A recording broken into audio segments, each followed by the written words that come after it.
ሁለተኛው ጨጓራዋ አሲድ በማመንጨቱ ይሄ ነገር እንግዲህ ከሙዚቃ ስራ ለጊዜው ራሷን ያገለለቻለች። በጣም የሚያሳዝነው ነገር ይሄ በተለይ ዘፋኝ ስትሆን ወይ ብዙ የመናገር ነገር ሲኖር ከጨጓራ ህመም ጋር ከሆነ እንግዲህ ድምጻያኖች ልትረዱኝ ትችላላችሁ። በዚህ ድምጻየት ላይ የደረሰው ነገር እየዘፈነች ከአሲዱ በጣም አስቸጋሪነት የተነሳ እማታውቀው አይነት ድምጽ ይወጣል እንዴ ሰው ፊት ማለት ነው።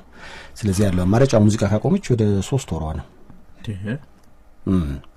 መተዳደሪያዋ ደግሞ ሙዚቃ ነው። የጨጓራ አሲድ በጣም ሲያመነጭ ጉሮሮህን ነው መተው። እኔ እኮ እላለሁ አንዳንዴ ይሄ ነገር ብዙ ስናወራ እኮ እላለሁ አትሰሙኝም። ድምጽ ተቀይሯል። ሲፉ እስካሁን አልተቀየረም። እንግዲህ በዚህ ድምጻየት ላይ የደረሰውን ነገር እንሰማዋለን እንደዋውልና አሁን ላለፉት 3 ወራቶች ከሙዚቃ ስራ ራሷን አቅላለች። አሁን በቀጣይነትስ እንዴት ነው?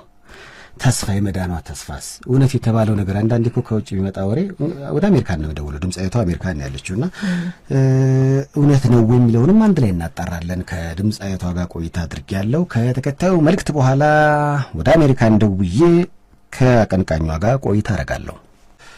ታዲያ አዲስ ተመልሷል በያላችሁበት ጥሩ ጊዜ ነው የምንመኘው። ያየው ነበር እዚህ ስልክ 0949773299 ላይና ስለ ጨጓራ አሲድ ማመንጨት ምናምን እያወራን በመሃል አንድ ቀልድ ነገር መጣና እሱን ላስገባና እቺ ድምጻየት ማን እንደሆነች ልንገራችሁ። ልጁ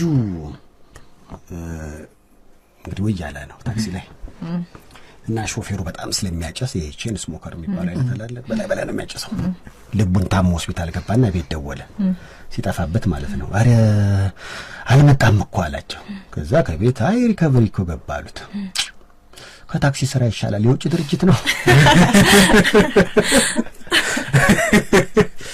የተላከነ ይሰጣው እንጂ እንግዲህ ይሄን የሚያሳዝነው በኮሜዲና ጅብ ብለን ነው።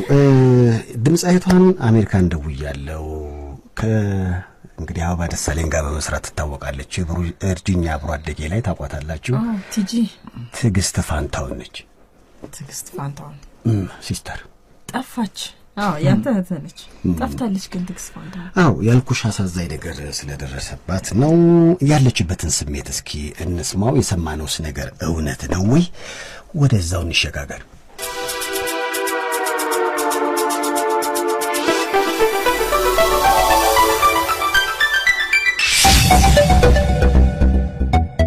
መስመር ላይ ትግስት ፋንታውን አለች።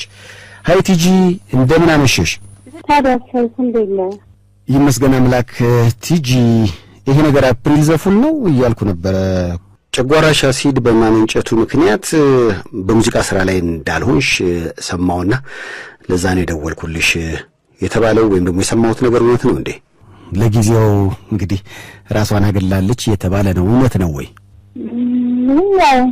ምን ቢየንደረ የጨጓራ አሲድ ነው ትንሽ ሪሴት ያደርገው አሉ። ስለዚህ ድምጽሽ ላይ ችግር አለ። ያው ካላረፈት የመክሰል ባህሪ ይኖረዋል። የቁስለትን ያባባሽ ይመጣል። አጋጥሞሽ ያውቃል? ካሁን በፊት የሆነ ኢንፌክሽን ኖሮብኝ ያውቃል ከ10 ዓመት ከምናምን በፊት። ግን ወደ ኢትዮጵያ ውስጥ ያለ ወደ በመድኃኒት ሜዳ ነው። ይሄኛው ግን አሲድ ነው ወደ ላይ መጥቶ ትናለው እንጂ ቮካል ኮርድ ላይ አይደለም ችግሩ። ስለዚህ ስትዘፍኝ ኖርማል ድምጽሽ ላይ የሚያመጣው ችግር አለ? አዎ መስፈናል በጣም ያስቸግራል። የተለተለት እየዘጋው ነው ያጣው። አሁን መስፈን የማትችይበት ደረጃ ላይ ደርሰሻል ሊባል ይችላል?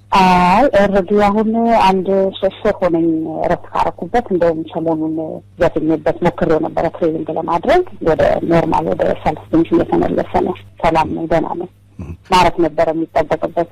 እኔ ሳላቅ ምን ይሆን እያልኩ ዝም ብዬ ስሞክረው ነው እንግዲህ እንትን ያልኩት የሄድኩት። ነገር ግን አሁን ሰላም ነው፣ ደህና ነው። አንቺ የምትዘፍኝበት ቦታ ያለ ሰው የነገረኝና የዘፈን እየዘፈነች መሀል ላይ ጥሩ ያልሆነ ድምጽ ወጣ አለኝ እና ያን ያህል ከቁጥጥርሽ ውጭ የሆነ የሚወጣ ድምጽ አለ አንቺ ማታውቂው?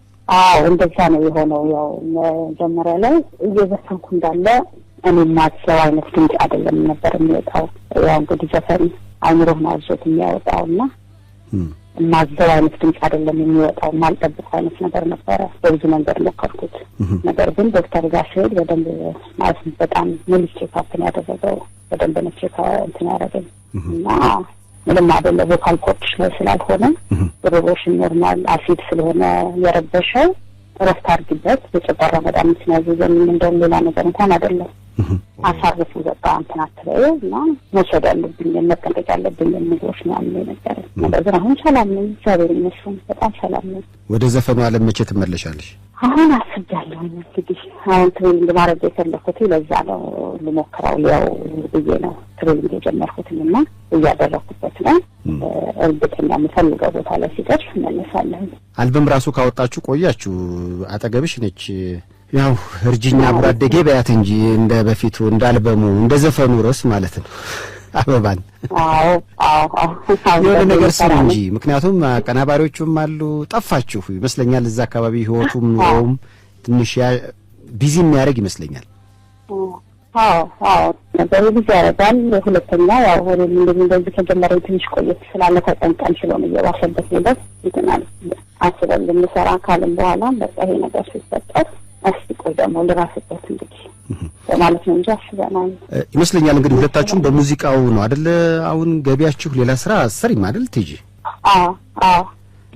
ታዲያ እንዴት ነው አሁን ስራ በመታቆምበትና በጉሮሮሽም ስለሆነ የመጣው ምንድነው ታዲያ አሁን መተዳደሪያ እንደዚህ አይነት ነገሮች እንዴት እየሆኑ ነው? እንግዲህ ያው የሰራውን ደግሞ ቁጭ ብለህ ታጠፋዋለህ እንታደርጋለህ። በዚህ ጉዳይ ላይ ያወራሽው ሰው የለም? ምክንያቱም ብዙ ደጋግ ለሰው ከተፍ የሚሉ ይሄ ደግሞ ነገበኔም ይመስለኛል በዙሪያሽ ያሉ ባለሙያዎች ምንም አላሉ? አያ ሁሉም ያዝናል እንዴት ነሽ ማለት ያው ሁሉም ይደውላል ይጠይቃል። ግን እኔም ያን ያህል ከባድ ስላልሆነ ዶክተሮች ይነግረኝ ሁሉም መመለሳለሁ ወደ ስራውን ስላሰብኩኝ ምንም እግዚአብሔር ይመስገን እንጂ እንዴት ነሽ ተራነሽ ሁሉም ያዝናል ግሮቤ ስለምታመለ እኔ ብቻ ሳልሆን ሁሉም ያዝናል። የሚያሳዝን ነገር ነው እንደላይ ነው። አሁን ግን እግዚአብሔር ይመስገን ደህና ነኝ። እነሱ ለመጠየቅ ይቁና እንደው በዛ አጋጣሚ ምናልባት ምክንያቱም እኛ አሜሪካን ድረስ እንሰማለን የሙያ ጋሮችሽ አንድ ላይ ሰብሰብ ብለው ይመስለኛል አንዳንዴ ከራሳችን ጋር እየታገልን እጅ አንሰጥም እቺኮ ገበና ነች የምንባባለው ነገር ይኖራልና እርዳታ ግን የሚያስፈልግሽ ይመስለኛል ሳስበው። ቴንኪው በጣም ለማመሰግነው ማለት ቴንኪው በቅርቡ መልሳለሁ ወደ ስራ። አሁን በጣም ደህና ነኝ። የሚገርም ነገር መሸለታ ላይ እንደነበርኩት ትሬኒንግ ስላደረኩበት በጣም ለውጣለኝ በጣም ከምጠብቀው በላይ ነው ለውጣለኝና እግዚአብሔር ይመስገን ስለሁሉም ቴንኪው። እንግዲህ እዚህ ላሉትም አድናቂዎች ነገሮቹ ተስተካክለው በአልበም እንደገና እንደምትመጪ ተስፋ እናደርጋለን እንጸልይልሻለን። ትግስት ቴንኪው በጣም ለማመሰግነው እግዚአብሔር ይስጥልኝ እግዚአብሔር ያክብርልኝ በጣም አመሰግናለሁ። የምታደምጡት ታዲያ አዲስና በያላችሁበት ጥሩ ጊዜ ነው እንመኘው። እንግዲህ ከትግስት ፋንታውን ጋር ያረኩት ቆይታ ይመስል ነበር። አንዳንዴ እንግዲህ የህመም መምጫ አይታወቅም ግን ከጨጓራ የሚወጣ አሲድ እንግዲህ ወደ ጉሮሮ ሄዶ ነው ማለት ነው። እሷ ድምጽ ላይ ችግር የፈጠረው እንግዲህ እግዚአብሔር ይማራት ነው የምንለው። አሁን ነገሩ እየተሻለ ነው ባልቻ አይደል? ወደ ሙዚቃው አልተመለሰችም። አሁንም ቢሆን እየሰራች አይደለም። አንዳንዴ እንግዲህ በጉሮሮ በቃ ዘፈን ከዚህ ውጭ ምንም ልታደርገው አይችልም።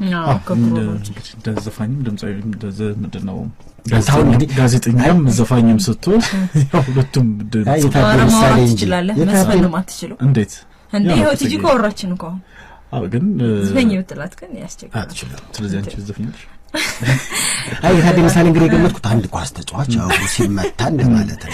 አውጥቻው ምናምን ብሎ ይቀጥላል ነገር ነው። ልክ ነው ያነሳው ነገር ኦልሞስት ከእግር ኳስ ጋር እግር ከተጎዳ ድምጻዊ ጉሮሮ ከተነካ እንደማለት ነውና ግን ኢቲጂንስ ታስበው ግን ትንሽ ያሳዝናል። ይሄን የመሰለ ድምጽ ይሄንን ዘፈን በተለይ እኔ በጣም በፍቅር ነው በጣም ወደ ዘፈን ነውና ወጣት ድምጻዊ ከሚባሉ መካከል ነችና ወደፊት ብዙ ምን ተጠብቀባት አርቲስት ነችና እግዚአብሔር ግን ጨርሶ እንዲመራት ነው የምንመኝላት። ታዲያ አዲስ እስኪ 0949773299 ላይ ጻፍ አድርጉ የተለያዩ መልእክቶቻችሁን እንቃኛቸውና 500 ብር ሽልማት አለ እያልን ነው።